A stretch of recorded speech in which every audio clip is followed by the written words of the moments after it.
welcome to another episode of the Ellipsis show. I wanted to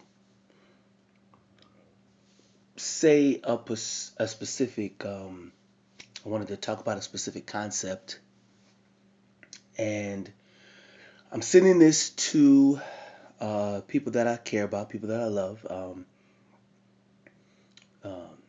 First Lady Catrena, Pastor Chattie, Pastor Eric, and Travis. This is also for you. Marty, this is for you.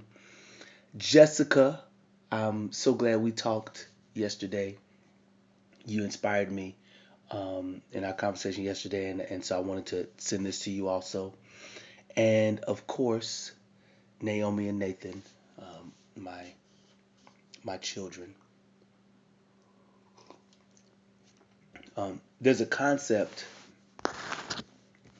called, it's a concept that I'm calling perfectly me ampersand perfectly you. So perfectly me and perfectly you.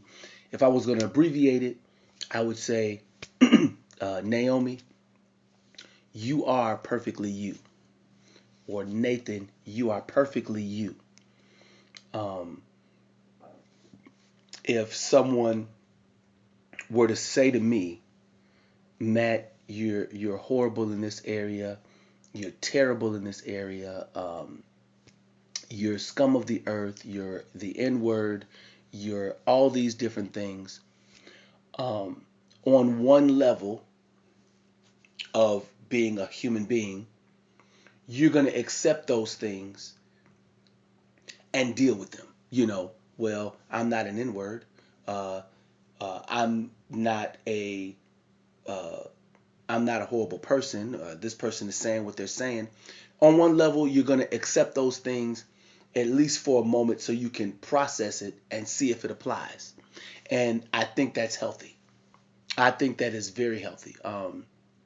You know, and again, this is a concept that I'm not saying that I came up with it. I'm saying that during my time, interacting with each of you, Naomi, Nathan, Pastor Chattie, First Lady Catrena, Jessica, Marty, Travis, and Pastor Eric, each of you in your own way has helped me develop this idea within myself of being perfectly me. And um, you don't know each other, so to speak. But the reason why I'm sharing this is because not only because I want to thank you all for helping me understand this concept or whatever, but I wanted you guys to know that uh, sort of the origin of this idea, because now that I am in my 40s and now that I am moving forward with moving forward publicly with things that I've already been doing, underground or by myself or in my basement or whatever. Um, you guys will be seeing me in different spaces, and I want you to know you'll always be able to refer to this audio slash video. It's audio, but I'm just gonna have a static picture. You'll always be able to refer back to this so that at least you know that if you hear me talk about being perfect or perfectly me, and I assume that 5 years, 10 years down the line, that unless people are patient listeners to me, that they might misconstrue or misunderstand certain things I say. And, from the voice of First Lady Catrena in my mind, if they don't like it, it don't matter. You just do what you got to do, whatever. But with my children, I found that it's important for me to explain myself. And seeing Pastor Eric has known me since I was 21.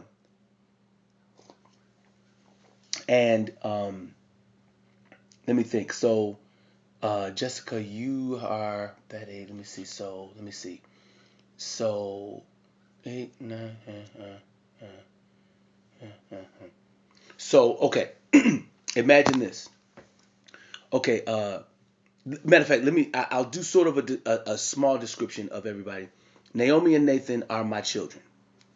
Uh, Pastor Chattie and First Lady Catrena, they have a ministry and called Possessing the Vessel .org.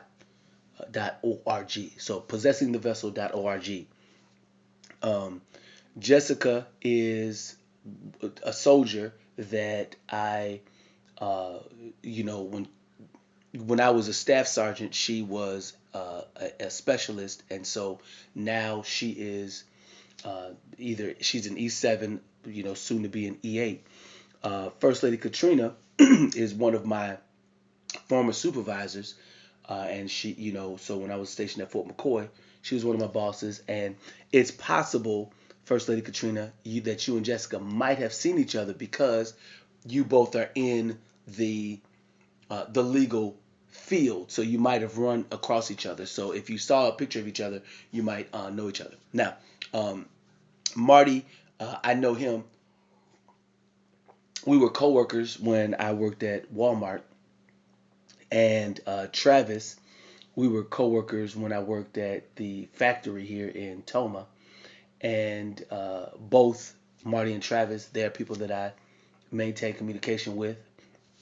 And Pastor Eric, he's been a direct mentor, a direct big brother to me ever since I was 21. And I'm not going to get into the story, but all of you, I'm grateful to you all. And I could spend, some time talking about each of you so that you know each other, but I want to kind of get into the concept. And I guess, you know, maybe in uh, at another time, I'll be able to sort of more get you all in to know each other. But it's not really that important that you know each other. The biggest thing is that you guys know me and I know you, and because of you all in my life, I'm perfectly me.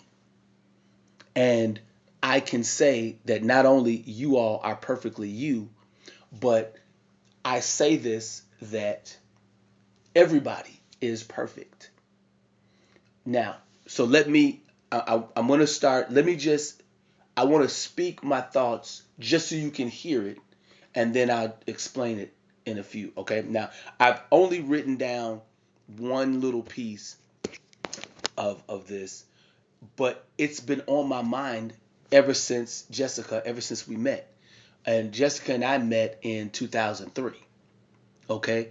And I would say that by the time 2003 happened, by the time I was stationed at Fort McCoy, when I was mobilized up there, this philosophy was in me and I was operating in it. Right now, I'm at the place where I can look at the results of me operating like this. Okay? So if you can understand this, it's like by the time, Jessica, we met in 2003, I had understood math, right? I understood math, how to add, subtract, divide, and multiply. I knew how to do that.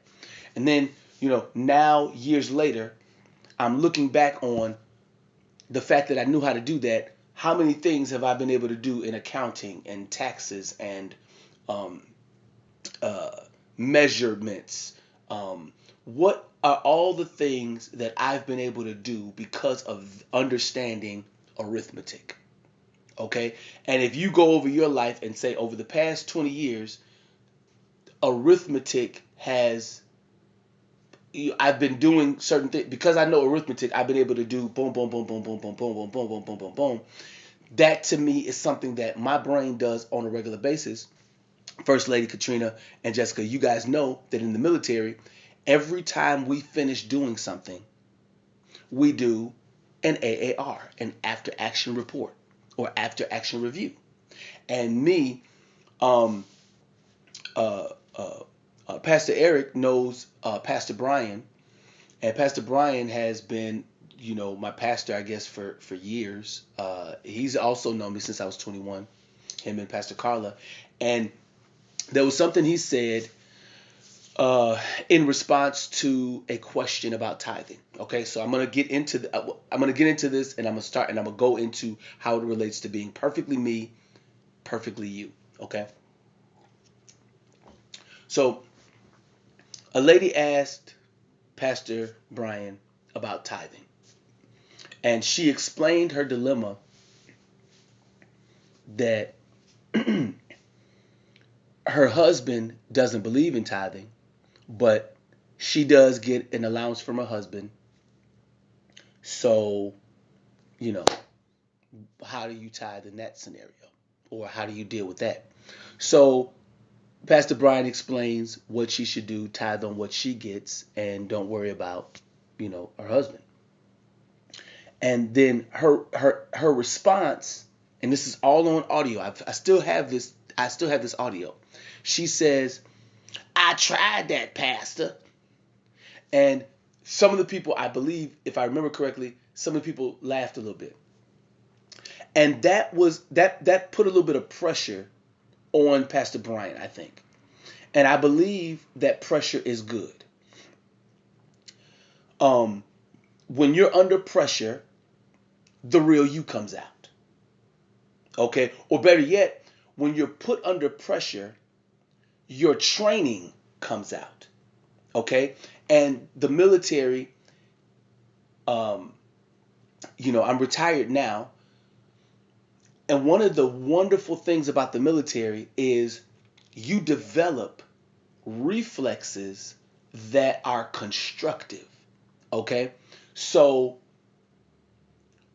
they would the drill sergeants, when we were in basic training, they would scream at us, and they trained us to be resilient.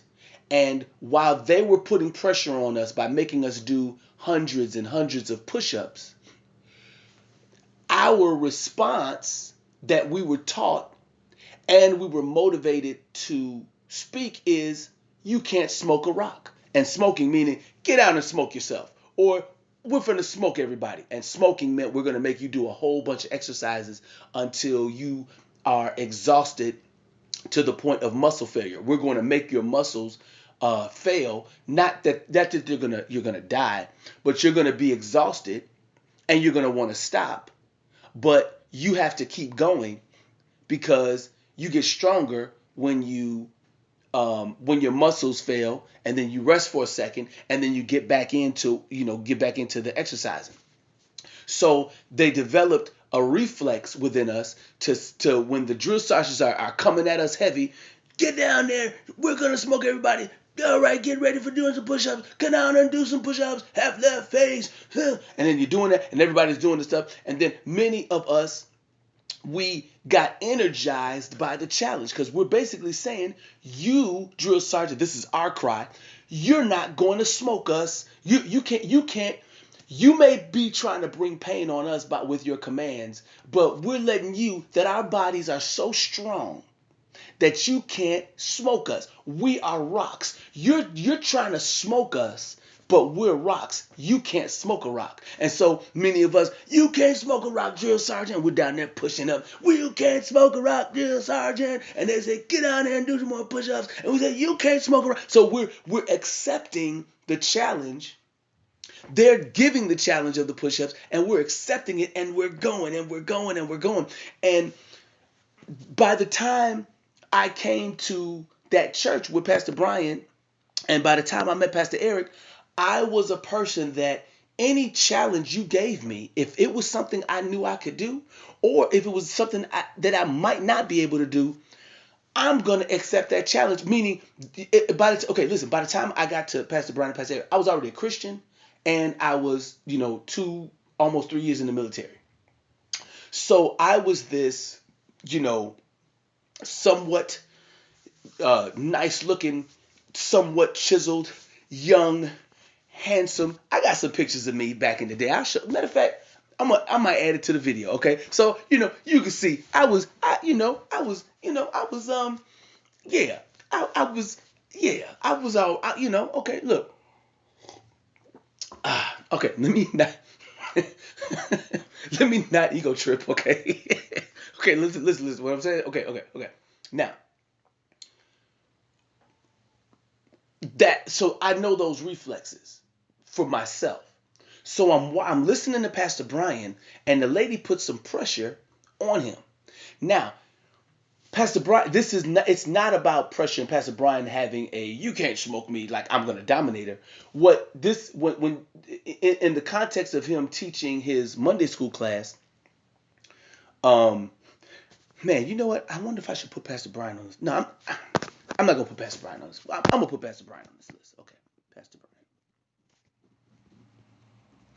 Since I'm talking about Pastor Brian, I love Pastor Brian and Pastor Carl. I love both of them. Okay, so they put pressure on Pastor Brian.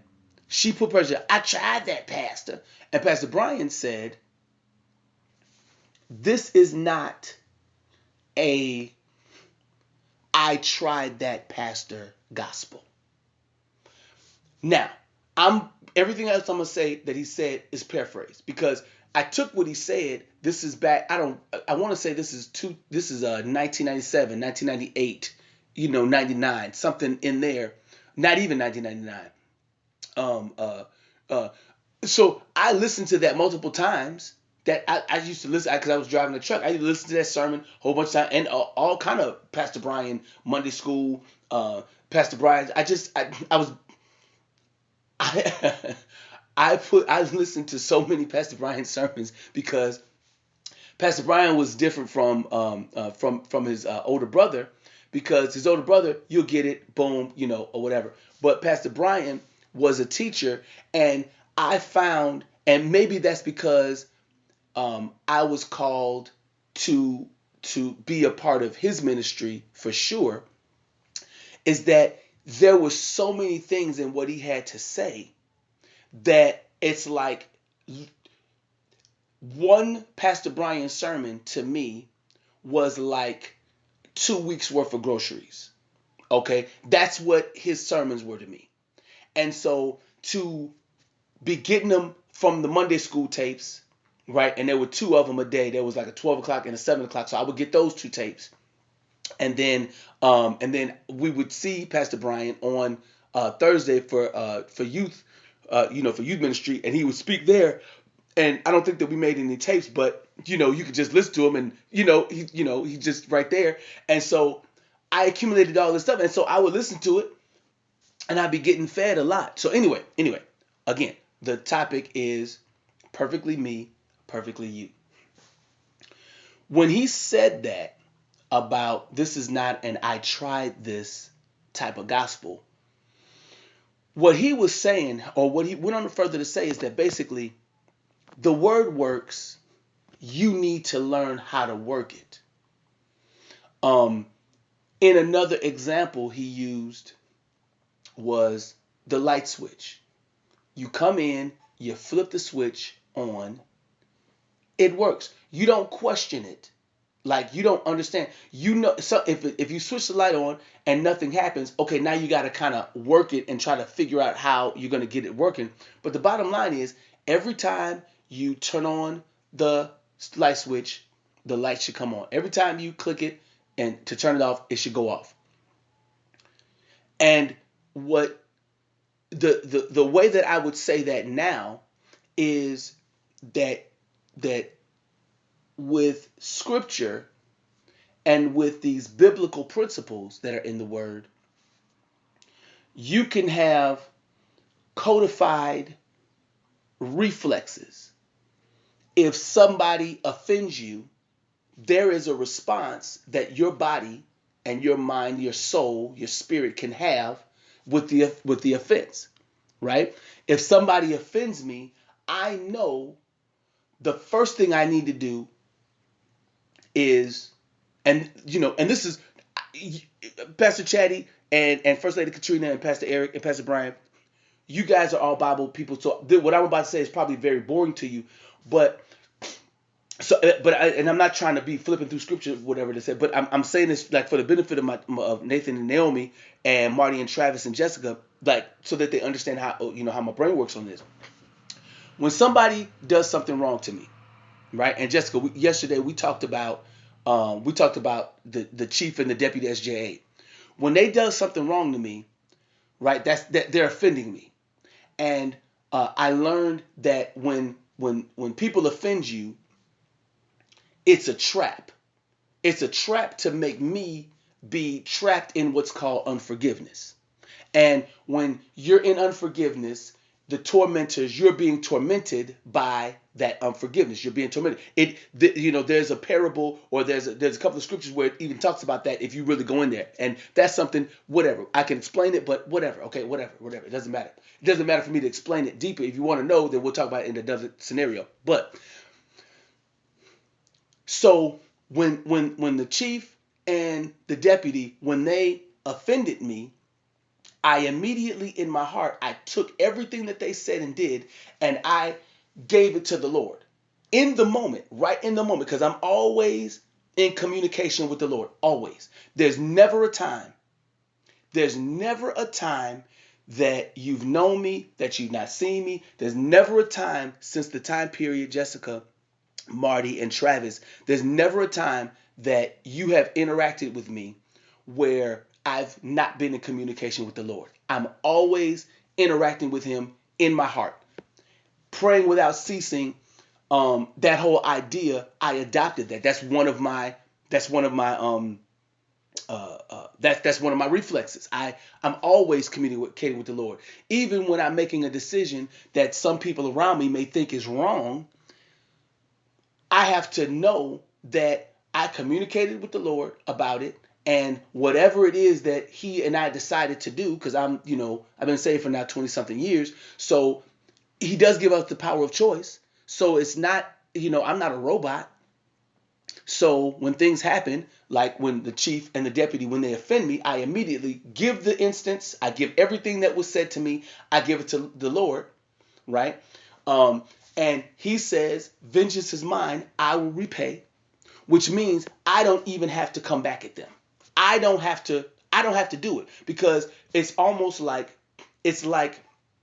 God is my parent, right?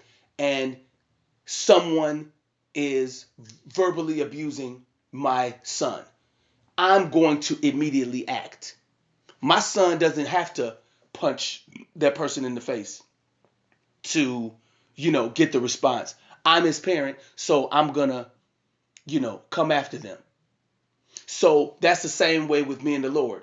The Lord, so they offended me. I gave it to the Lord, and then the Lord, who knows both of them and knows everything about them, he can handle it, and I am free. So I give it to the Lord. I forgive them instantly, and I move on with my life. And I don't forget. That forgive and forget, that's a cliche. And that's not, to me, that's not something that, if forgive and forget is what you're supposed to do, then why do you have history books? Why should we forget? You're supposed to remember, because, matter of fact, the Bible is a whole bunch of remembering stuff. Memorize scripture, memorize, remember this, remember that, and remember this. So why, who's teaching me to forgive and forget? Because if you forget, then if it happens again, you won't know what to do unless, anyway, whatever. Perfectly me and perfectly you. That's the topic. So I developed these reflexes.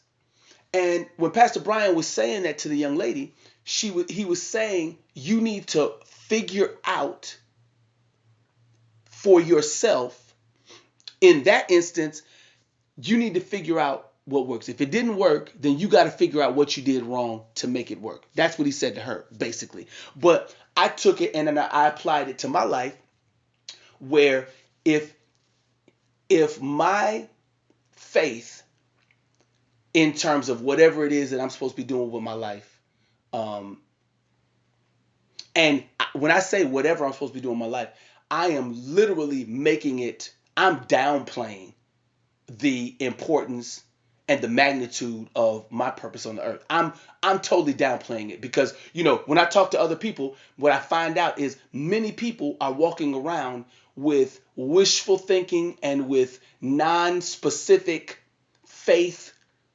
ideas in their head, and I'm very specific.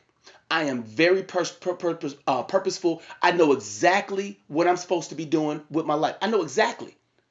And I'm dumbing down my discussion when I say whatever I'm supposed to be doing with my life. When I say that, if you know what's in my head, you'll know I'm very exact, very purposeful. And in the military, you can't afford to be wandering around. When you can't do that. First Lady Catrena, when she was my supervisor, every year we sit down, we start the year with, this is what we're going to do this year. And then at the end of the year, we sit down and this is what we did. Did we accomplish what we were supposed to do? First Lady Catrena and me, that is part of the regular military routine. Every year, an annual evaluation. Me and God, I do an evaluation with the Lord every week, every day, every month, all the time. That's why New Year's is such a big deal to me, because I'm going into another year beyond that time period that Christ was here, because this is 2020 AD, after the death of whatever, right? So how far, I'm not in slavery no more. We got smartphones. So every year things got better. There were things that were done in the 1800s that had ramifications to this day, that made it so that I could be sitting in my chair with a smartphone and saying whatever the heck I want to say. Wow. Talking to my children and talking to, you, Pastor Chattie, you, First Lady, Jessica, Marty, Travis, Pastor Brian, Pastor Eric. There was stuff done in the 1800s to help me do that. Wow.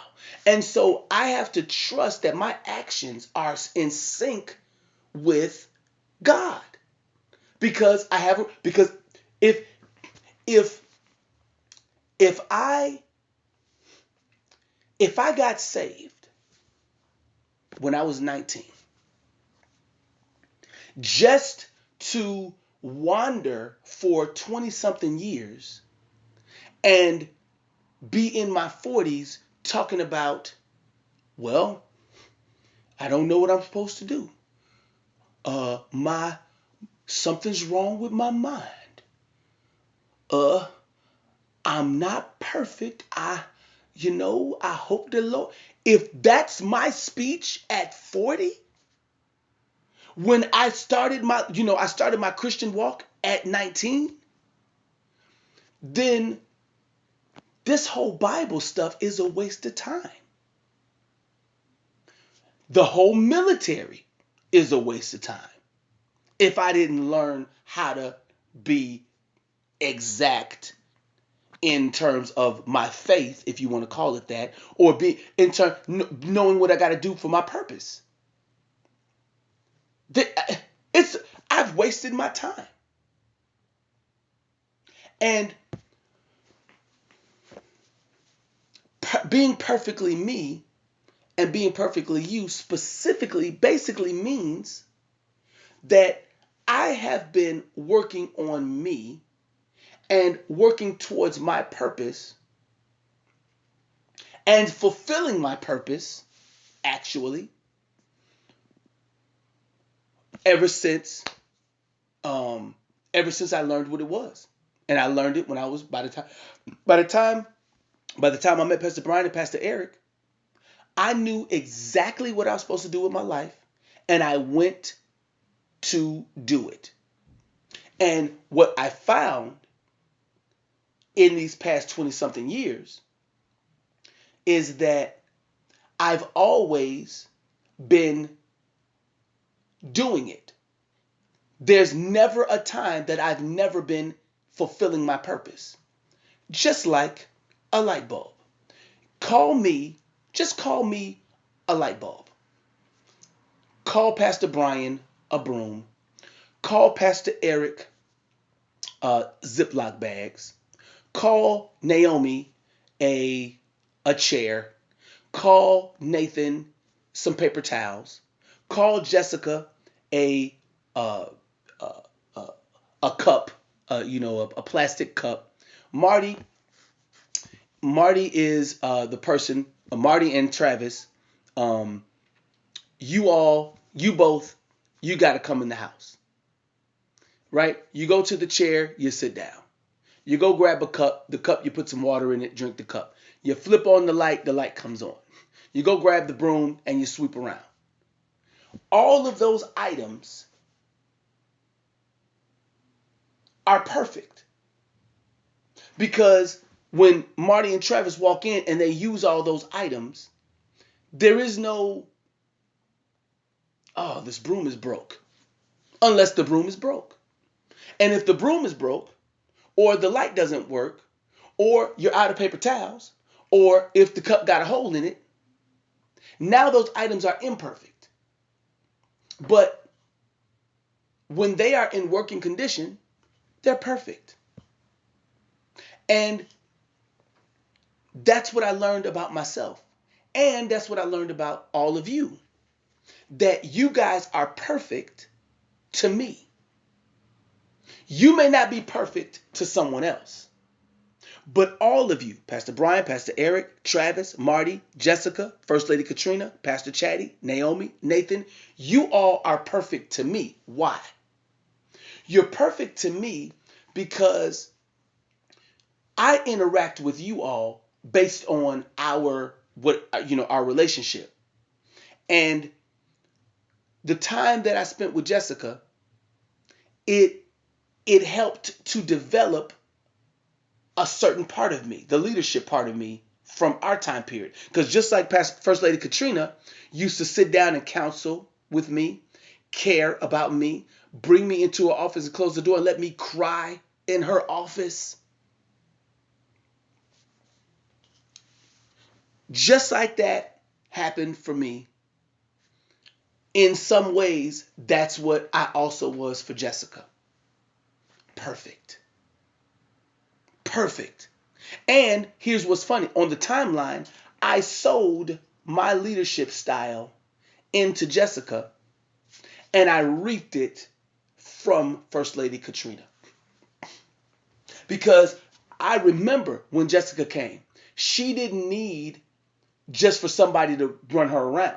And if you talk to Jessica, one of the stories from her life with me in the at Fort McCoy was we had a boss, we had a colonel, and he would be in his office, and she's sitting at a desk outside of his office, and he would say, Sergeant Kling, and she'd have to get up and run and report into the office and do the whole salute thing, and he was enjoying it, right? He's got a little young 19, 20-year-old specialist.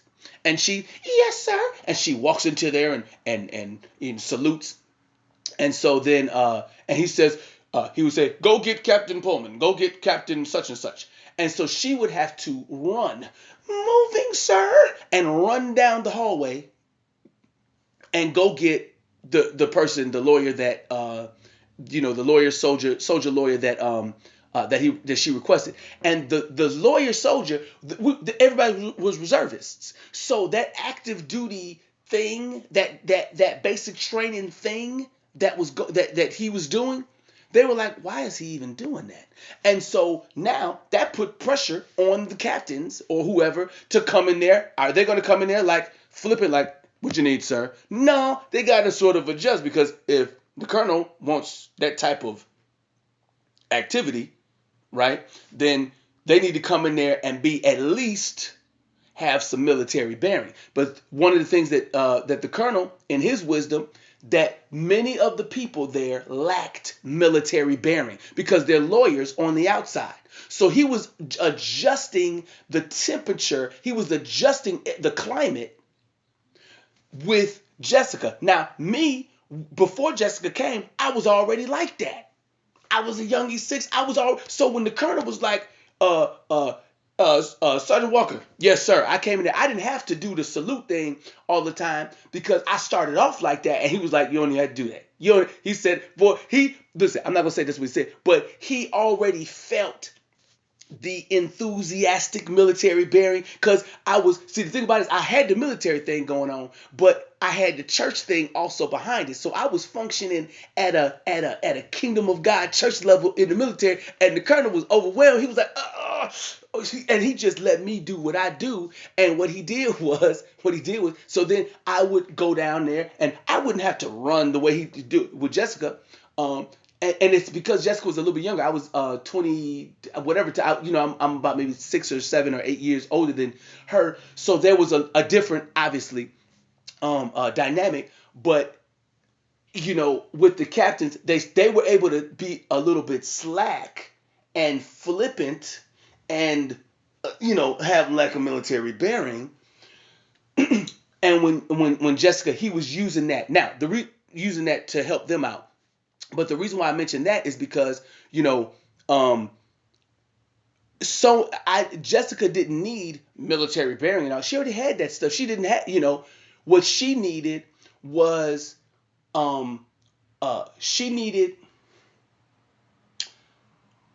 in my opinion, what I saw that Jessica needed was a an adulthood compass, a compass for adulthood. Just, if you give somebody a compass, it automatically puts you to true north. And, Jessica and the talking of faith at work wasn't something that, necessarily that I had to do. And we would get into discussions, but basically all I needed to do was connect with her as a friend, connect with her not as a boss, like bossity boss, but taking a phrase from First Lady Catrena to me, I'm here to serve you. So with Jessica, yes, I'm your supervisor, I'm your raider at different times in our career, but I'm here to serve. So it's when I detect that you need something, I'm gonna do what I can to make sure that you have what you need from me as your supervisor. And not all supervisors add that dimension, but when you're on active duty, the people that you lead, you care for them, the whole person. You know what I'm saying? You don't just care about them, their work, what they do for you while they're at the job. That's in the civilian sector. You know what I'm saying? Only 2% of the people in America go in the military. So the rest of the 98% of people, that they understand life based on that. But I understand life based on being on active duty, because I have been on active duty. That when you supervise somebody, you care about the whole person. You care about beyond work hours. You care about them 24/7. And First Lady Catrena is like that too. So, me being a blessing to Jessica, there's times that me and Jessica, she vented about certain things, and I never had to ever listen. I never looked at Jessica like, you better respect me. You better respect me. That's a problem within me. No, even if she does be a little bit flippant, so what? Like, for instance, when I'm talking to my son and my daughter, um, I don't enforce, you better blah, blah, blah, blah. Don't need to, because I'm already the parent. I don't need to reinforce my parenthood. Now, I might say, listen, son, I'm your dad. Come on now. Whatever. But sometimes they need to scream at me. Sometimes they need to yell. Sometimes they need to crack a joke. So whatever they need, I'm in service to them as their parent. Yes, I've got guiding and mentoring and loving responsibilities and nurturing and protecting and providing. But when I looked at Pastor Eric and how he dealt with his children, I don't know if I've ever seen Pastor Eric ever overbearing with his children. He was such a good example for me and I took pieces of that because I used to be at his house when his son was really small. When his son was lower than Nathan's age. I want to say that his son, when I first met Pastor Eric, you can let me know what age your son was. Your first son, he might have been 7, and that he remembers I picked up his son by his ears. It's ridiculous. It's so crazy. I was so dumb to do that. But anyway, um, what it's like. I took from what I saw, how the way that Pastor Eric and his wife Catrena, how they treated their son. I took a piece of that and meditated on it. So by the time I had my son and my daughter, I wanted them to be able to talk and speak because if I got the Holy Spirit, and my wife got the Holy Spirit, then surely my children, I don't need to indoctrinate them, from the beginning of I'm going to start from scratch. First, you need to learn Genesis. No, they don't have to start from scratch. They got me. So whatever I'm currently on right now, in terms of my philosophy or my mindsets, I can just give them that and they can pick up where I leave off. Like with David, Solomon did not have to relive David's life. No, Solomon benefited from David's life. So David did what he did, boom. And then now Solomon, you pick up where Dad left off. And Dad did everything he could. King David did everything he could to make it so that his son could rule and be one of the greatest rulers, whatever. You know what I'm saying? And that's what I want to do for my children is they don't have to start from scratch. They need to be able to be on my shoulders, and see life as I see it.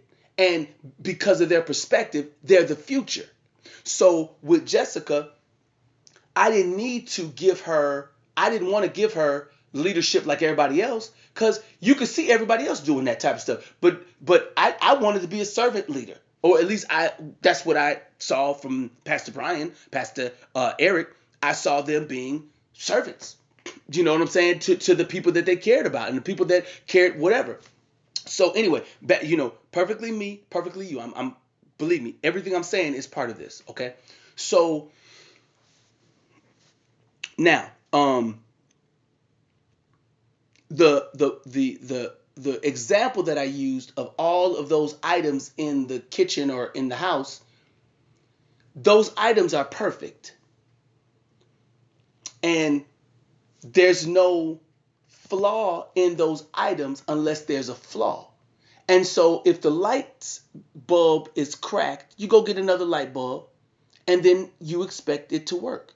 And I believe that when God looks at us this is what I believe, just in my experience and my, time with the Lord. I believe that God doesn't look at us like we are, he doesn't look at us like we're robots that are malfunctioning.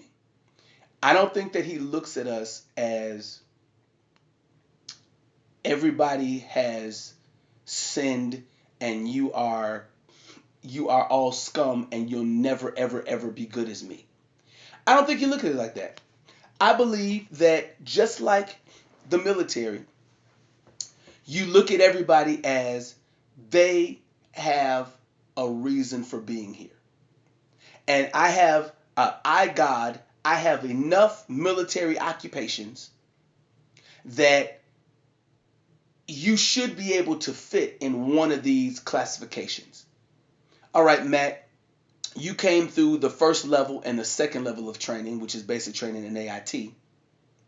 Now you're at permanent party. You've been trained to be a mechanic over here. Now, that mechanic skills that you learned, you did not perfect those because you didn't need to. I didn't bring you into the military for you to be a mechanic for the rest of your life. But you need to know some mechanic stuff. You need to know how to do PMCS. You're going to need to know how the motor pool works. You're going to need to know how being at that level of the unit, how that interacts with the headquarters and how that interacts higher. So, and because your brain at this point in your life can only handle um, E3, E4, and E5 level understanding, then I'm going to put you with these people so that they can teach you and expand your mind so that you can start thinking like an E6. Now, there's also an E8 that's in charge, so you're going to be watching him, so you're going to get a little bit of E8 understanding in the process too. Right? And then because the captain is going to once in a while be talking, you're going to understand captain level understanding. So you're in a growth process towards the next level of your purpose. Right now you are fulfilling your purpose. For this year, you're going to be working here, and what I want you to do is I want you to develop coming to work on time. I want you to develop how to do PMCS, how to understand these vehicles. I want you to know, boom, boom, boom. These are all the things. And in your evaluation or in your every year or every quarter, every counseling session, you're going to get more instruction on what you should be looking at, right?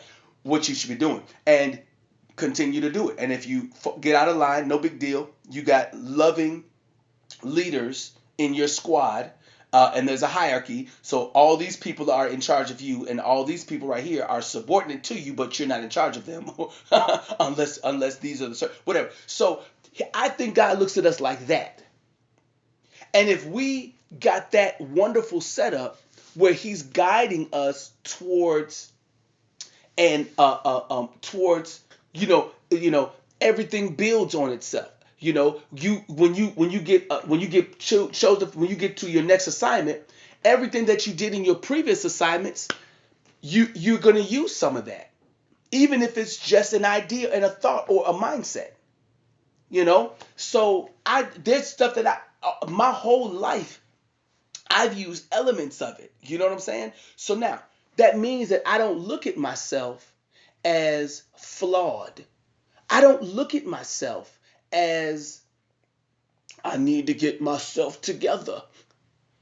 If I say to myself, I need to get myself together, I'm saying it because I have a standard that me and God have discussed and agreed on. And so I'm far from that standard. And what ends up happening to people that I see across the world, or at least across America that I've met, and people that I haven't met, because obviously I look online and I hear things and read things, people sometimes have the wrong standard that they're trying to live by. A version of that phrase, a version that I hear in the phrase, keeping up with the Joneses. My goodness. Why would I keep up with somebody else when I'm me? If I'm the broom, then what am I trying to be like the light bulb for? I will never be perfect if I, as the broom, am trying to be like the light bulb. And that's what I'm trying to say. I'm perfectly me. Nobody else is me on this earth. There may be other people named Master Sergeant Walker, but there's not anybody else on earth named Master Sergeant Walker who has been with Pastor Brian, been with Pastor Eric, been with First Lady Catrena, is currently in service to Pastor Chattie, who has a daughter named Naomi, who has a son named Nathan, who used to work with Marty and is currently working on projects with Travis. That's very specific. I'm a specific person. And in each of you guys' mind, whatever you guys see or need of me, that's what you need of me. And if whatever I'm doing for you isn't perfect, then that's where we discuss our problems so that you guys end up correcting me and making me even more perfect. And so you're perfect for making that adjustment. With my children, if I'm only with my children, I'm never too loud. Never. There's never a time when I'm with my children that I'm too loud. I might be blasting my music, or I might be, hey, whatever, I'm practicing, whatever. I'm never too loud with my children. But when I'm with Marty and we're at work at Walmart, I could be too loud. So I have to adjust my volume so that while he's putting stuff in the freezer, I'm talking and I'm not, making a big scene. And let me say something specifically to Marty. Um, Marty, you're a good man.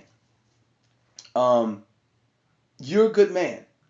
And one of the biggest problems with being a good man is there's morals that you have that when other people do you wrong, you did everything you could to not fall apart in public, even though I know that in private you were hurting about blah, blah, blah. And I'm proud of you. And that's why I'm glad that you and I have maintained communication for all these years, because as I've looked at your circumstances and you've looked at my circumstances, you know that you and I have got a lot of common area in our circumstances. And I did learn from you how to be calm and just deal with it. And what you just did is you kept going to work. You kept going to work. You kept going to work. And I'm proud of you. And I want you to know that that there's coming a day where you'll be able to tell your story uninterrupted, without anybody um, jumping in to make you feel bad about this, make you feel bad about that. Because you, Marty, in my opinion, you don't have anything to feel bad about. And here's my point. Even if you within yourself feel that you should feel bad about some stuff, your friend Matthew, I don't feel bad about anything that you've done, if you've done anything that's worth feeling bad about. So just recognize that I see you as perfectly you. You may not be perfect by somebody else's standards. And within yourself, you might not feel perfect by your own standards.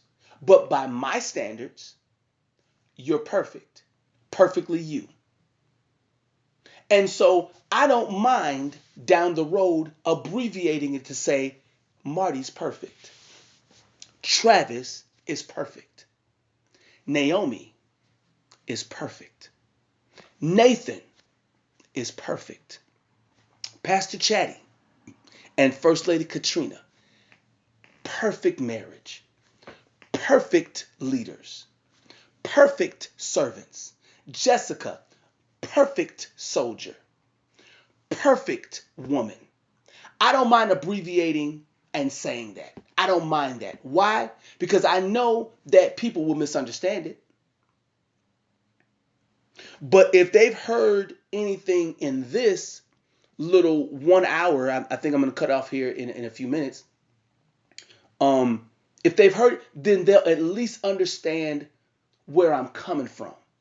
And what I've learned, just like what Pastor Catrena say, if they don't understand it, then that's their problem. Now, she didn't say that specifically, but that's my channeling the perfect voice of Catrena in my head. Because I would be sitting down in my office and she'd be like, Mr. Walker. And I come back over there. She said, can you send me an email? And in my mind, I was like, couldn't you send me the email to tell me to send you an email? Why you got to call me over here, send me back to my desk, send you the email? Mr. Walker. And then I come back, I got your email. I say, doggone it, in my head, but I was like, that's good, ma'am. Right? So anyway, okay, the last thing that hopefully you understand perfectly me, perfect you. There's so much more I could say on this topic, but I wanted to tell you all, and I guess, with Travis and me, we've been hanging out. Travis is my man. So thank you, Travis, for listening. If you got a chance to listen to this, but all of you, the last thing I'll say, and I guess if I was going to end this, my music, m3dots.com. There's a song that I did called "Remember Me," and I guess I'm gonna add it to this track. I mean, add it to this audio. And what what I would love to have you guys do is let me know what you think of that song, because the first verse, well, the hook of the song basically talks about communion. But I'm not explaining communion from the vantage point like that song that the guy from Commission where he said, first communion or whatever communion song. But the hook of it is about communion a little bit. Well, it is, but I this is one of my favorite songs, and I want you guys to hear it and let me know what you think. And I would love to know what you think, because I have not committed these words to memory, but this song is something that I love listening to it for myself. And I'm wondering, if this song is accurate in your mind, for people that if you think that people would benefit from listening to this song. So anyway, I'm adding it to this particular video so you'll hear it, but you can also find that song on my website. It's called Remember Me, and my website is m3dots.com. Anyway, so in conclusion, I will say the concept of perfectly me, perfectly you really just means that there is nobody else that can be you on this earth except for you. Nobody else. So I'm not trying to be anybody else. So anybody who has problems with me, I'm okay with that. In one level of me, I will accept anybody who has a beef or anybody who has a problem with my thinking and stuff like that.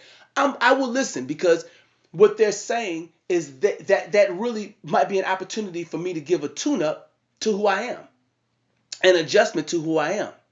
But for the direction and the purpose that I fulfill in the earth, you can yell at a broom for not being as absorbent as a paper towel. You could yell at that broom all day that it ain't like that paper towel.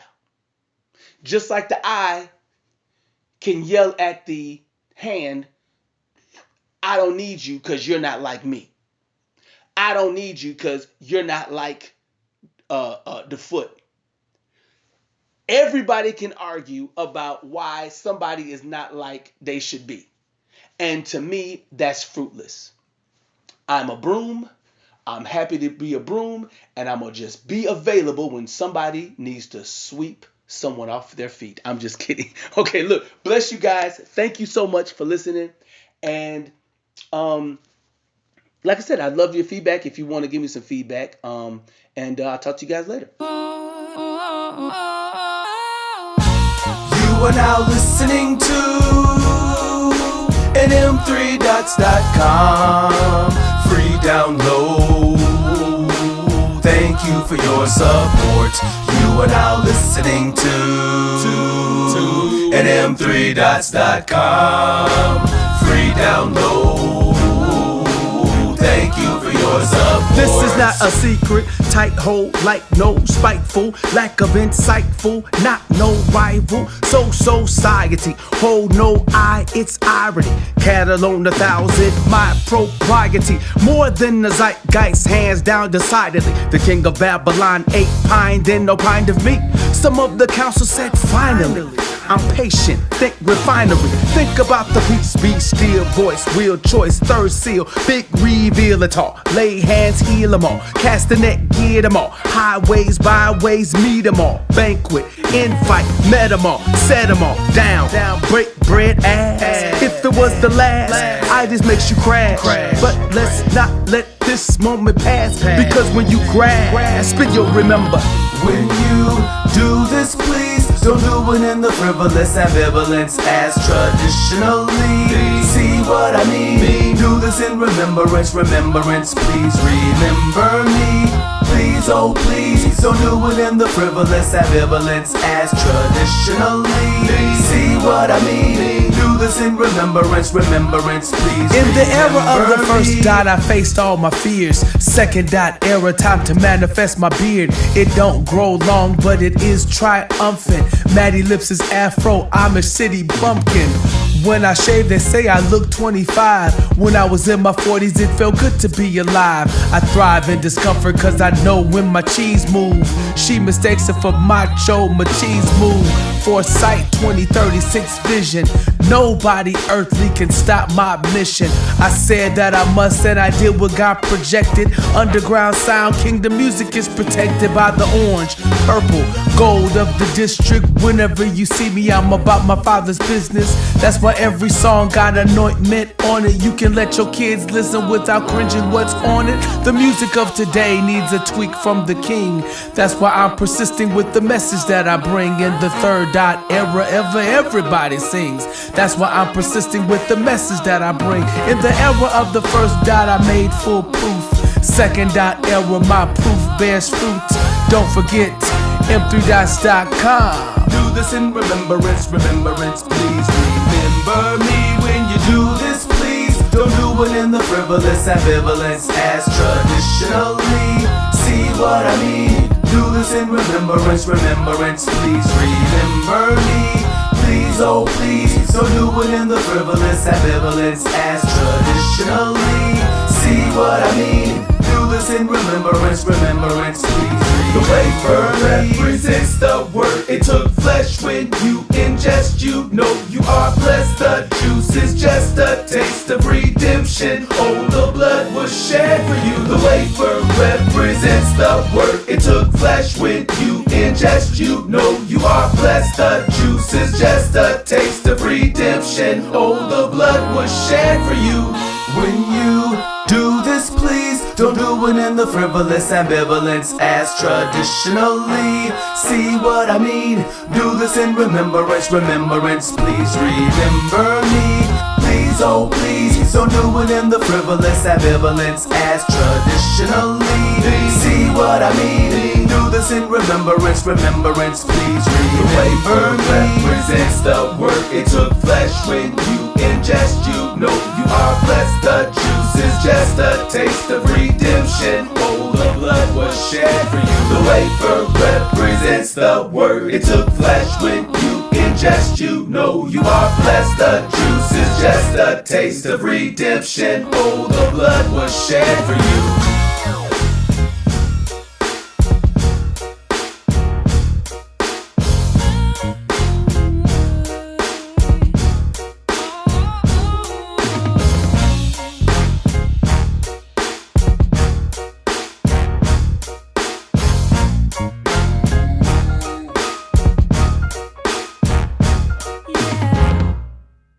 All have the fight or flight instinct, to some either mentally or physically. This response is triggered by the release of hormones your body needs to either stay and deal with a threat or to run away to safety. Top Flight Defense Incorporated is an organization that was established to meet those needs of women veterans of the U.S. Armed Forces. Women veterans have been known to soar like eagles. We have faced adversity and have proven we are mentally and physically tough. The women we provide service to are women who served in all branches of the military. We are the fighters for justice and defenders of freedom. Our mission is to encourage and uplift women veterans with training for physical, mental, emotional, and financial health. This training will help them go back to their communities to empower the women that live there. To learn more about our organization, you can visit our website at www.topflightdefenseinc.org or on our social media, facebook.com/Top Flight Defense Inc. Instagram.com/Top Flight Defense Inc. Or on Twitter, www.twitter.com/Top gmail.com/defense_top. We also accept donations. Our Cash App account, $Top Flight Defense Inc. Our PayPal and Zelle account, Top Flight Defense Inc. @gmail.com. Thank you for watching.